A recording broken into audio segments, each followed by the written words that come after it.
খুবই মজা করে আজকে দেশি মাছ রান্না করা দেখাবো। সেটা মানে একদম ফ্রেশ তাজা পুঁটি মাছ রান্না করেছি। এটা খেতে অসম্ভব মজা হয়েছিল।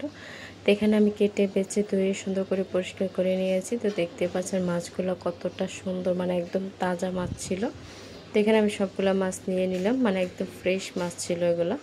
তো এখানে হচ্ছে যে টমেটো, কাঁচামরিচ কুচি দিয়ে দিলাম। তারপরে হচ্ছে যে এখানে পেঁয়াজ কুচি দিয়ে দিলাম বেশি করে, 2 মুঠো মতো পেঁয়াজ কুচি হবে। তো ছোটো মাছে অবশ্যই কাঁচামরিচ কুচিটা একটু বাড়িয়ে দেওয়ার চেষ্টা করবেন। আমার এই মরিচগুলো খুবই ঝাল ছিল, তাই একটু কম দিয়েছি। তো এখানে লাল মরিচ বাটা দিয়েছি, তারপরে জিরা আর রসুন বাটা দিয়েছি। কাঁচা তেল দিয়ে সুন্দর করে মেখে নিলাম। তো এখানে হাতটা দিয়ে আমি একটু পানি দিয়ে দিলাম।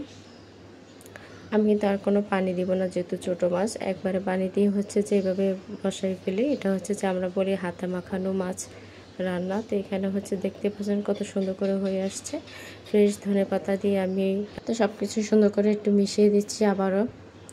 তার 2টা বলক দিয়ে হচ্ছে যে নামিয়ে ফেলবো। তো কে কোথা থেকে আমার ভিডিওগুলো দেখছেন অবশ্যই আমাকে কমেন্টে লিখে জানাবেন। তো আশা করি এই সিম্পল রেসিপিটা ভালো লেগেছে। যদি ভালো লাগে থাকে অবশ্যই আমার চ্যানেলটাকে সাবস্ক্রাইব করে রাখবেন। তো আশা করি আজকে ভিডিওটা ভালো লেগেছে, সহজ রেসিপি। আল্লাহ হাফিজ, আসসালামু আলাইকুম, সব ভালো থাকবেন।